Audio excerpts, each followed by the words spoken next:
Welcome back. The show is still Morning Rider. Every 8th of March has been dedicated to celebrate every woman on the planet Earth. The theme of the International Women's Day for this year is Invest in Women, Accelerate Progress, hashtag Inspire Inclusion. And how are we inspiring inclusion? By investing in a woman. Women generally, we know, are the backbone of our society. When we invest in a woman, it automatically means an investment in a family, a community, and the society at large. Studies show that when women have access to education, health care, and economic opportunities, they reinvest into their families, which leads to better children having a positive impact on the society. And that's why today we have a guest in the studio. Before we unfold our guest, let's see what our profile frame looks like.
Wow, I like it when you have a women with those kind of CVs, you know, those kind of CVs. Yes, like you have seen, we have in the studio with us the coordinator, Evolving Women in Politics, Lagos chapter, in the person of Olajumoke Saliu. Good morning. Good morning. Nice I'm happy to be with you today. Happy International Women's Day. Yeah, they say don't mind us. We'll still be doing it throughout this year. Anything they like, they should say. Yeah, I'll do it. All right, let's start from the topic. We're talking about invest in women, accelerate progress. Now, when we empower women, let's start from there. They say we empower the world. Can you elaborate on this? Thank you. So you see, the woman is an embodiment of different phases. And from the regular parlance, you would hear when they say that when you train a man, equip a man, empower a man, you've only done that to a human, an individual. However, when you do the same to a woman, it cascades to the family, to the society, to the nation at large, world over, because she's one who impacts positively. She's one who gets a seed and then it becomes a plant. She's one who gets the knowledge and she's able to make it into something as realistic as to be able to affect every other person around her. So you see, when you invest in a woman, you're sure that you've done so much that without recourse or constant monitoring or evaluation, you've done so much for her and even everyone around her. So the woman is born to be a multitasker. A woman is born to be an administrator. A woman is born as a manager. It's innate. So when you add more value to that, you only get much more than what is already in there. So yes, I mean, women, we're just great, aren't we? Yeah, we are. Honestly, we are. But let's bring this back home here in Nigeria. We see that a lot of Western world, they have really done well in inclusion, because the hashtag is inspire inclusion, in including the women into their policies, their bills, their polity, everything in the society, and every individual seems to be aware of it. But I think we're still lagging when we come to Africa. Then bringing it down to Nigeria, where are we when it comes to inclusion of women? Where do you think we are? Do you see us achieving just 50% of this? Okay, so let's not be overreaching with 50%. Let's start with the affirmative action of 35% that was set. I'd say we started right. Things are changing. The stories are changing. We've seen women who are taking giant strides, achieving great heights in different forms. Education, politics, international leadership, even within the corporate space. Yes, we're seeing that. However, are we there yet? No. Are we close? No. But can we get there? Yes. Are things changing? Yes. Are we taking the right steps? Maybe gradually. Right, so things can change along the different spheres within which we operate. So, I mean, if the requirements or prerequisites of change in the different sectors or different spheres may be different. For instance, in education, you don't expect that it's going to be the same prerequisite when we're talking with politics. When we're talking politics, the prerequisites may be different from just general leadership within the corporate space. Right, so what we need to understand is the scope within which we're operating. For instance, the laws that we would speak to in terms of affirmative action, of ensuring inclusion of our women on the board, for instance, on the C-suite positions in organizations. How do we intend to get there? Are we there yet? No, I said that earlier. So you see, the organization, for instance, needs to be very, very intentional about the representation of the people on whatever group, body, board that they would operate within their organization. So yes, it's the same thing that would apply as even in politics. There's certain restrictions that you think you would find that affect women from getting to the top of their career. Why? Because the operating system politically may not necessarily favor the women. One, whether we're talking of the funding or the financing to get that done is one thing. The kind of meetings that you expect to have, we usually hold in the midnight, a woman wants to be in. So there's a lot to actually look at. We're not there yet, but we will definitely get there. All right. Nafumi wants to say something, but because you mentioned the workplace, I have a question for you there. But we see that there are still so many significant barriers that women face in workplace. Indeed. Yes. How do you think that even when it comes to the numeration, there's still a gender pay gap that persists there. What do you think can be done to address all of this? So you see, I say a lot that look away from the gender. Look at the woman with the skill set. Look at her with the competencies. Look at her with what she brings to the table. It goes beyond the femininity, the gender, the structure, the fact that we're in a male-dominated economy, as we would typically put that. It doesn't stop the woman from being at that or operating at that level. And most times, what you find is that women even do much more to prove the same thing that a man will probably do, making just one step. Seeking validation. Thank you so much. So you see, organizations need to be very intentional about the process. What KPIs are you setting that should be different between the man and the woman? If we've set a KPI, it's a standard. It's a clear rule. So it shouldn't apply to one person differently from the other. So coming back to the organization, it's very important that they understand that it should be a fair, level playing ground. Now, the issue of gender pay gap, pay gap, is, and it's most common with women of color. There's so many laws that say, equal rights, equal this, but I mean, they end up being just laws, except there's a way we sort of find out a way to implement, execute, institutionalize these laws within those corporate organizations. Otherwise, we just won't move forward and we'll just be on the same space. Even around maternity issues, we see a lot of issues that women have within the workspace. But like I said,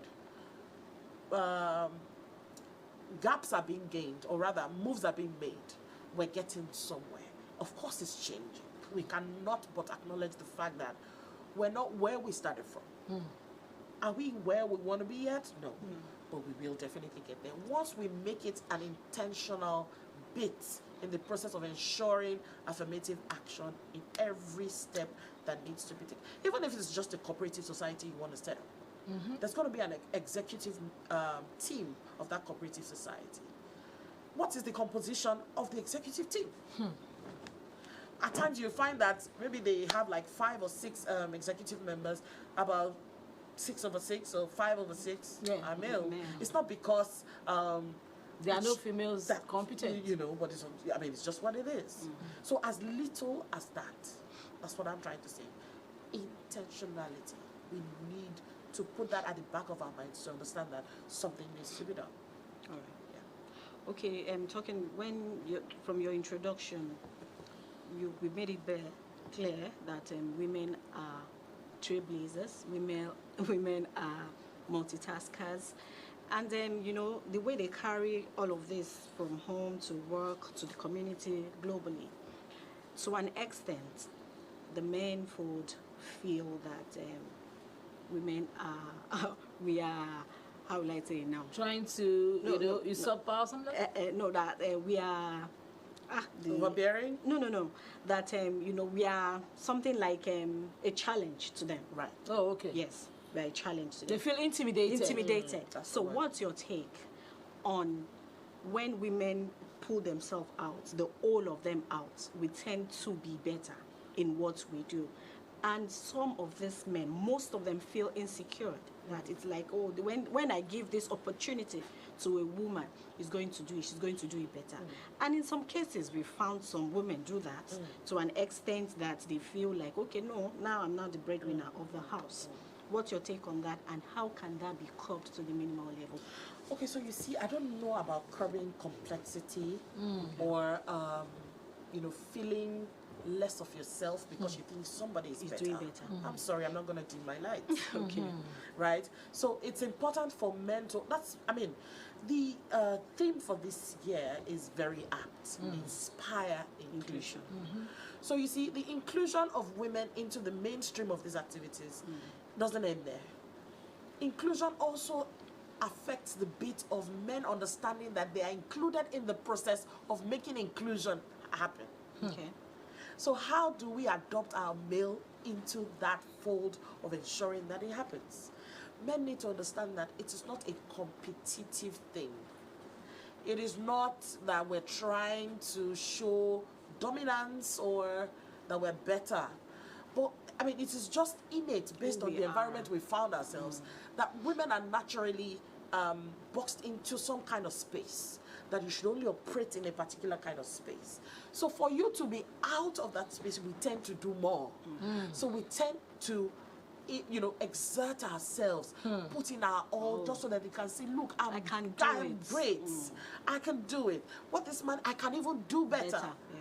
So it's okay for a man to feel like, okay, there's something going on here. Oh goodness, this woman is going to it's okay, right? But don't make it look like, or don't feel like this person is a threat. Okay. Don't look at it like that. Look at it, healthy rivalry, healthy competition. Okay, how do I position her? How do I, it's just normal. We all cannot operate on the same level. Somebody, even within women, somebody has to be above somebody. We just need to look at it from a place of healthy rivalry. So men should please understand. But can we only trying actually have a healthy rivalry?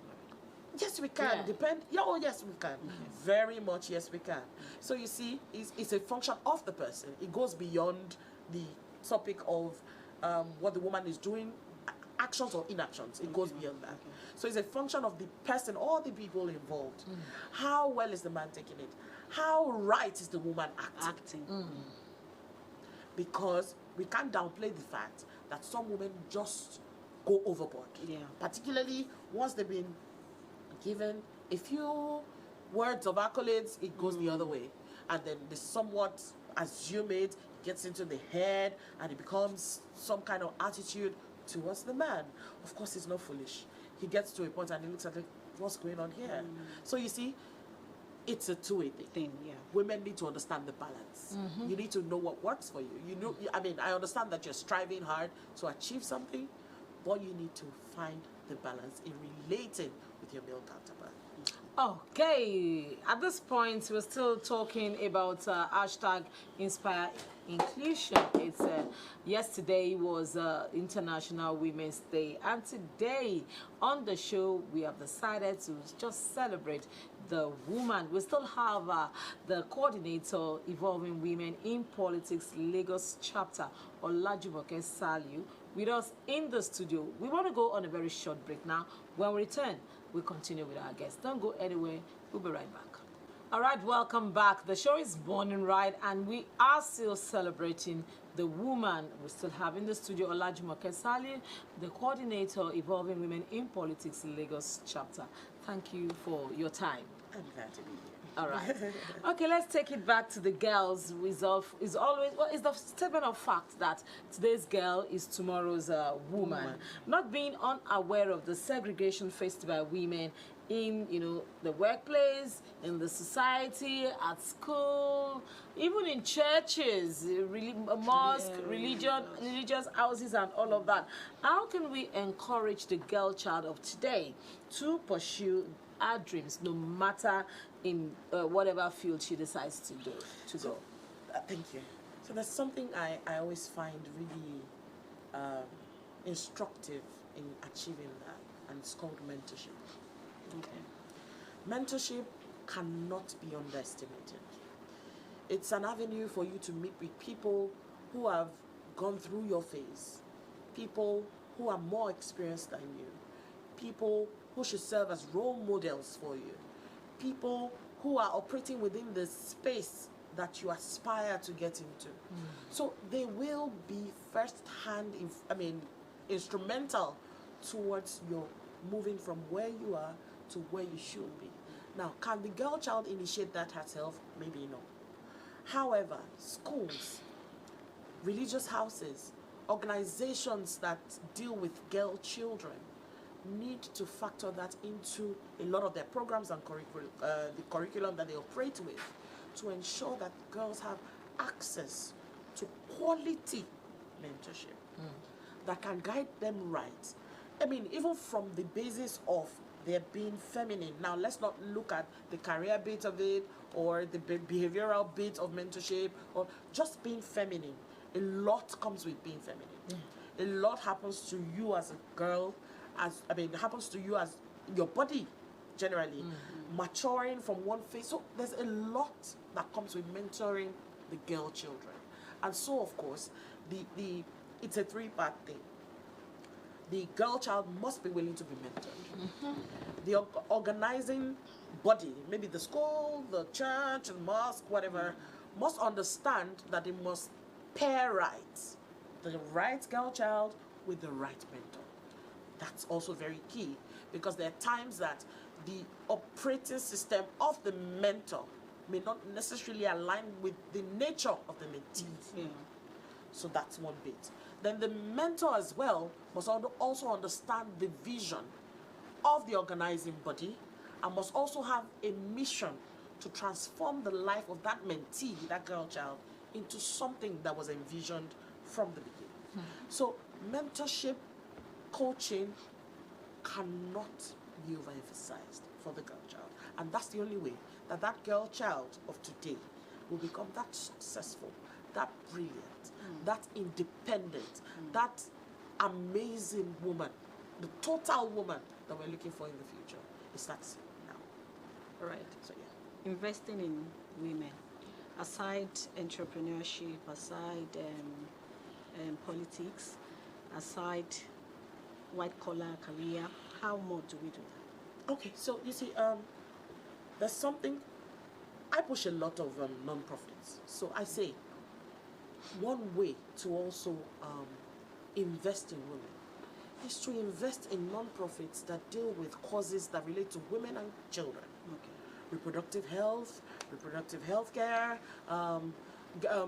mentoring girl children from a particular state to the other, advocating women getting into leadership, those kind of causes that affect the women and the girl children. Investing in non-profits that deal with those kind of things will go a long way. Okay. So you see, investing in women-owned businesses is another thing. Okay. Creating as much finance as you can get to empower that woman to grow from the sole proprietorship kind of level to a global platform would also help in achieving that. So you see, it's not a one-man thing. It's a robust system that would help us achieve this. And until we understand that, we probably will be wobbling in one particular, so yes. So it's a lot of work. I agree with that. And we can't get there in one day.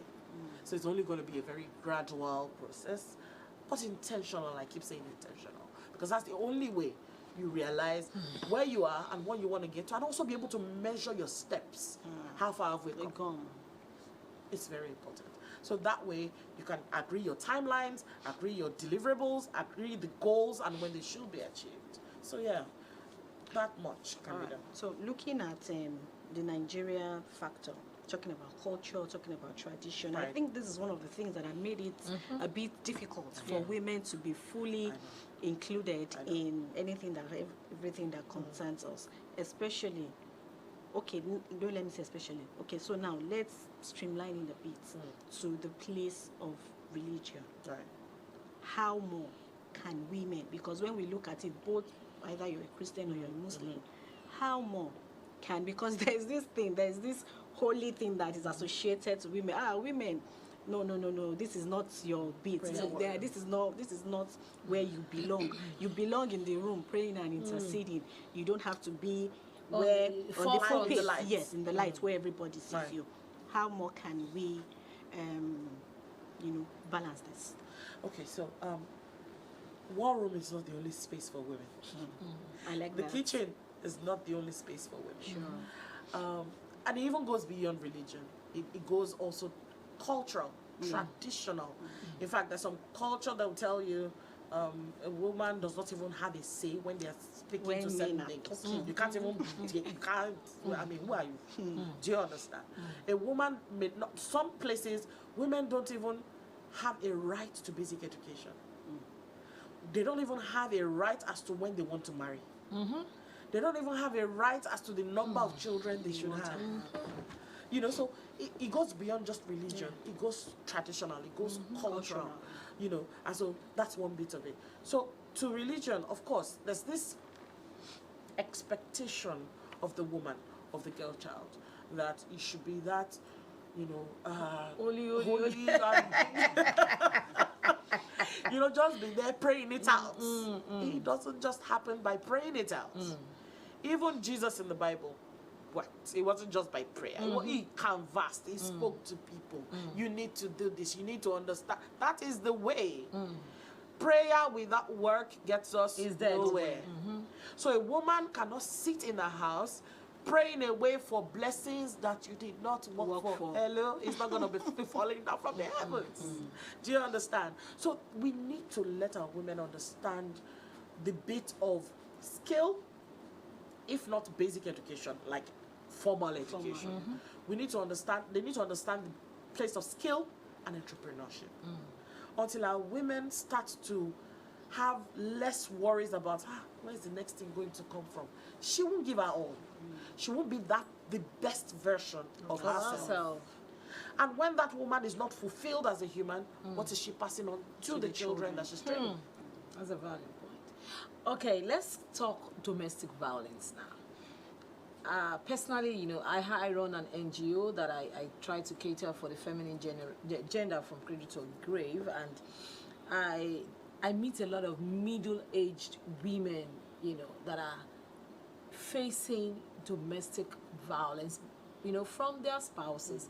But there's still one case that I am on, and you know, we've taken to the domestic violence center of Lagos State. And you know, you realize that most of the times when the thing happens, they're like, oh, I want to do that, I want to go, I want to do that. When they get halfway, they're like, let's leave him, let's typical, you know. And it's discouraging at times. Like this past case I'm talking about, you know, it took me like a month telling her, be sure Of what you want to what You are you want ready to for do this. this. Be sure this is what you want to do. How, you know, can we help these women? A lot of them, I realize that most of the times it is, you know, low self-esteem. Then more, or if it's not low self-esteem, you realize that the influence of the society, and when I say the society, I talk about the family, probably the mother, the father, the siblings. You know, like your boss say, you know, and all of that. You know, and all of that. How, you know, talking to the woman out there, maybe somebody watching us right now and is facing domestic violence, and she still does not have the courage, the, you know, the boldness to come out and, you know, take the bull by the horn that, you know, I shouldn't be taking this. What will you tell that person? Okay, so the change that should occur post-domestic or sexual violence starts with you as the, what I call it, the recipient of that action. So you need to first understand, was I made for this? Am I meant to be? You need to speak to yourself first. You can't help who does not even understand that there's a problem. And that's why you will find out that people who are activists within this space get frustrated at times and just look at it at some point and say, look, why am I stressing? Because you impute a lot of time, energy, resources, passion, compassion, empathy, and you get halfway and the person says, barista, hello, we are here already. You know, you're still trying to put in all the words to convince that, look, we are not anti your husband. We're not witch hunting your wife or whoever is involved. It is that's the perpetrator. It's just about, we are focusing on you. Let it be between you and I. Are you okay with the life you're living currently? Are you, is that the best that you see of yourself? Do you understand the fact that, pardon me, let me say this in Yoruba parlance. You say, Maleni, Malola, Toju Yoruba for Rabaraba, which means that the little drops that happen from today, the impact that ends up coming out from that, those singular minor miniature acts, what happens after that, at times ends in death. Yeah. How important is your life to you? How important are your kids to you? These are the things that you need to, because if you don't sink it into the woman for her to internalize the entire process, we probably won't get the change that we desire. So we need to just tell them, let them understand that these are the consequences of staying in here. And these are the results that may come out from being at this point. Just maybe, because at the end of the day, when the person who has been involved in that act does not wish to push it further, what more can you do? You simply look away.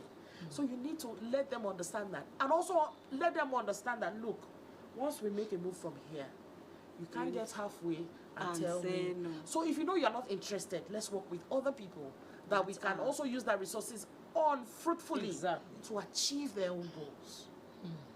So it's important for women to understand that, look, they are great. You are enough. You are an amazing being as you have been created. Now, it doesn't mean that some women don't have a bit in how they got to that point, in terms of actions or inactions, right? But it doesn't make it right. Violence is never an acceptable option. So you need to take your decision. Does it, I mean, and once it starts, I mean, the Lord is your strength.